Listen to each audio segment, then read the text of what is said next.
नमस्ते, मैं हूँ ज्योति सिंह और आप सभी को मैं प्रणाम करती हूँ।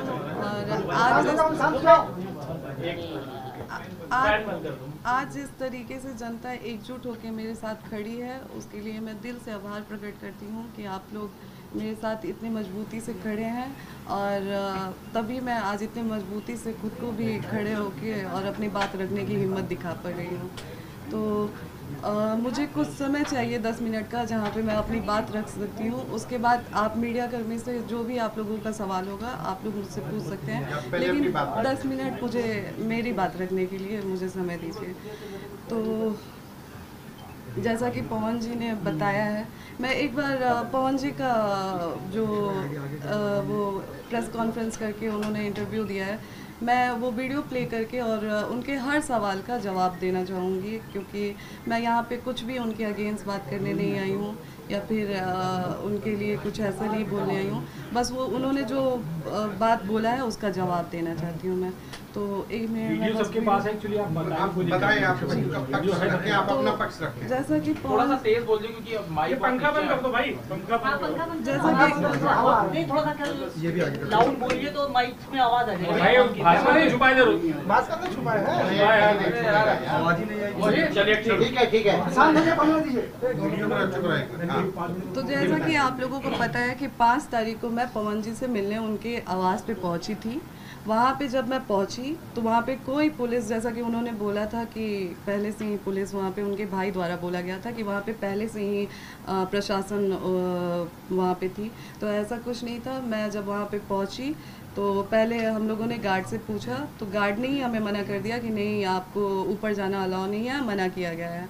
फिर जब हमने उनसे पूछा, उतने देर में प्रशासन आती है, प्रशासन द्वारा बोला जाता है कि आप थाने चलिए, थाने बैठ के बात होगी। मैंने बोला कि नहीं, मैं थाना नहीं जाऊंगी। उसका वीडियो है मेरे पास, पहले मैं आप लोगों को वीडियो दिखाती हूँ। जब सुबह मैं जब पहुँची हूँ वहाँ पे, जब प्रशासन आई थी वहाँ पर,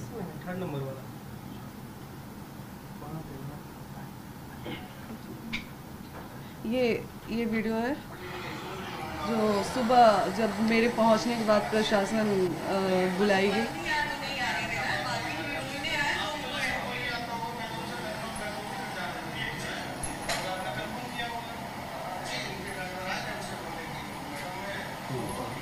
तो वहाँ भी प्रशासन बुला के मेरे साथ बदतमीजी किया गया वहाँ पे भी।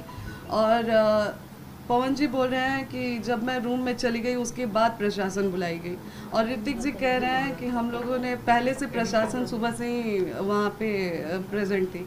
तो पहले तो आप इन दोनों लोगों के बात में ही फ़र्क समझ जाइए आप लोग कि दोनों भाई लोग अलग अलग बात कर रहे हैं।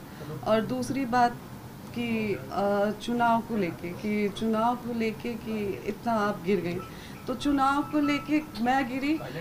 मैंने उसके बाद भी एक वो डाला कि पोस्ट डाला कि अगर आप मुझे पत्नी रूप में स्वीकार करते हैं तो मैं आज भी चुनाव लड़ने के लिए मना कर रही हूँ और मैं चुनाव नहीं लड़ूंगी। मैं यहाँ तक भी बोल रही हूँ कि अगर आप मुझे बोलेंगे कि आप अपने परिवार से रिश्ता ख़त्म कर दीजिए, आपके साथ अगर आप मेरे साथ ये भी कंडीशन रखते हैं कि आप अपने परिवार से नहीं मिलेंगी, आप अपने मायके नहीं जाएंगी, तो मैं वो भी करने के लिए तैयार हूँ। चुनाव नहीं लड़ेंगी, मैं वो भी करने के लिए तैयार हूँ, लेकिन शर्तें कि आप मुझे पत्नी के रूप में स्वीकार करिए तब। और चुनाव की बात तो आप लोग ही बताएं कि 15 साल से पार्टी में स्टार प्रचारक के रूप में पवन जी ने काम किया है। 15 साल में उन्होंने अपने लिए टिकट नहीं, वो खुद के लिए टिकट नहीं ले पाए, तो मैं किस मुंह से जाऊंगी उनसे ये कहने कि आप हमें टिकट दिलाइए भाजपा से। मेरा ये सवाल है कि किस मुंह से आखिर मैं जाऊंगी। पहले वो अपने लिए तो टिकट ले लें, फिर तो वो हमें दिलाएंगे। जो 15 साल में कार्यकर्ता के रूप में काम किए पार्टी में, फिर भी उनको पार्टी के द्वारा टिकट नहीं मिला, तो वो हमें टिकट क्या दिलाएंगे। और बच्चे की बात रही कि बच्चे के लिए वो तरस रहे हैं, तो जो इंसान बच्चे के लिए तरसता है वो दवा नहीं खिलाता है अपनी पत्नी को। मुझे हर बार दवा खिलाया गया और बहुत सारी चीज़ें मैंने आज भी मीडिया में नहीं रखी थी, लेकिन आज पवन जी ने मुझे मजबूर कर दिया है। मैं पवन जी को बदनाम नहीं कर रही हूँ, मैं बस अपना पक्ष रख रही हूँ।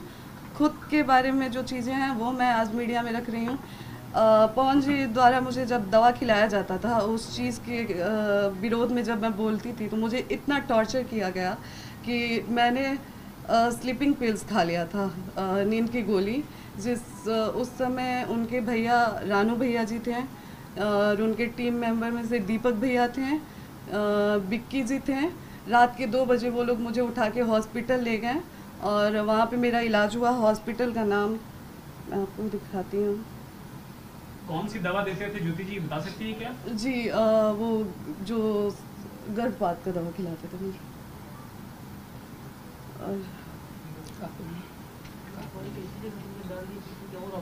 अच्छा, आपने एक कंडीशनल जवाब दिया ज्योति जी, अगर मान लीजिए बीजेपी, जेडीयू, आरजेडी कोई आपको अपनी तरफ से टिकट ऑफर करती है तो क्या आप चुनाव लड़ना चाहेंगे? अगर पवन जी पत्नी के रूप में मुझे स्वीकार करते हैं तो मैंने पहले भी बोला है और अभी भी बोल रही हूँ कि मैं चुनाव नहीं लड़ूंगी। और अगर पवन जी मुझे पत्नी के रूप में स्वीकार ही नहीं करते हैं तो आज मैं भी समाज से पूछना चाहूँगी, क्या मुझे जीने का हक नहीं है? अगर पत्नी के रूप में वो मुझे स्वीकार करते ही नहीं है तो मैं कहाँ जाऊँ? क्या मैं अपने लिए खड़ी नहीं हूँ? क्या मैं एक ऐसी औरत बन के रह जाऊँ कि लोग मुझे देख के ये सोचे कि मैं हार गई अपनी चीज़ों से? आज मुझे कई महिलाएं देख के उनको हिम्मत मिल रही है, कई महिलाएं मेरे लिए खड़ी हैं। आप चुनाव लड़ेंगे पवन सिंह के खिलाफ अगर वो पत्नी? अगर ये मौका मिलता है तो आप चुनाव लड़ना चाहेंगे इनके खिलाफ? आप लड़ेंगे, इनके खिलाफ लड़ेंगी? बात चुनाव की है ही नहीं। देखिए उन्होंने तो पूरा बात चुनाव पे ही डाल दी है। उन्होंने कहा कि चुनाव की वजह से अगर वो पत्नी के रूप में स्वीकार नहीं करते हैं तो मेरे पास फिर कोई रास्ता ही नहीं है। चुनाव लड़ेंगे जी। किसी से बात चल रही है आपकी, किसी पार्टी से? कौन देगा टिकट?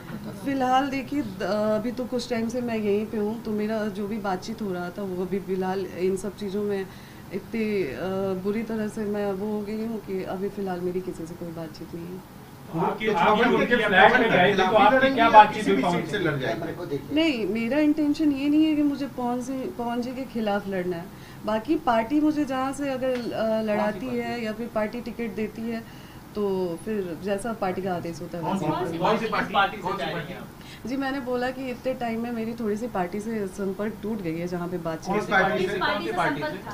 जी मैं अभी उस पार्टी का नाम एक्सपोज नहीं करना चाहती। सीट कौन सी है? सीट कौन सी है? मैंने बोला तो कि जहाँ से पार्टी मुझे मौका देती है वहाँ से मैं चुनाव कारागार में आपको देखा गया है ना लगातार जनता से संपर्क करते हुए, तो क्या वो सीट आप सबसे ज्यादा प्रेफर कर रही हैं? जी बिल्कुल, मैं जहाँ पे बैठी हूँ वहाँ पे मैंने काराकाट के लिए ही मांग की है, क्योंकि लोकसभा चुनाव में पवन जी जब लोकसभा चुनाव लड़े थे उसके बाद पवन जी एक भी बार वहाँ पे नहीं गए। लोगों की उम्मीद, जो 2,75,000 लोगों ने उनको वोट दिया था, उन लोगों की भी इमोशंस के साथ खिलवाड़ हुआ। और आप मुझे ब्लेम किया जा रहा है कि आप राजनीति के लिए ये सब कर रही हैं। राजनीति के लिए तो आप इतने गिर चुके हैं कि आज आप जो 2,75,000 लोगों ने आपको वोट दिया है आप उनके भी नहीं हुए। आप अपनी पत्नी का तो छोड़ दिए, आप तो किसी के नहीं हुए। तो चुनाव के लिए, राजनीति के लिए मैं गिर रही हूँ या आप गिर रहे हैं? आप दोनों में दूरियां क्यों बनी? कुछ अगर आप मतलब क्यों वो एक्सेप्ट नहीं कर पा रहे हैं? ये सवाल तो आप लोग पवन जी से पूछें। और एक और चीज़ जो पवन जी ने बोला है कि जब मामला कोर्ट में है, तो एक सवाल आज लोगों से, जनता से मेरा भी है। मैं चाहूँगी कि जनता ये सवाल मेरे तरफ से पवन जी से करे, क्योंकि मेरे किसी भी सवाल का जवाब तो पवन जी दे नहीं रहे हैं। मैं कुछ भी पूछ रही हूँ तो वो बोल नहीं रहे हैं। तो शायद जो जनता में आके वो बात कर रहे हैं, तो एक सवाल मैं चाहूँगी कि जनता मेरे तरफ से पूछे। और मैं आग्रह करूँगी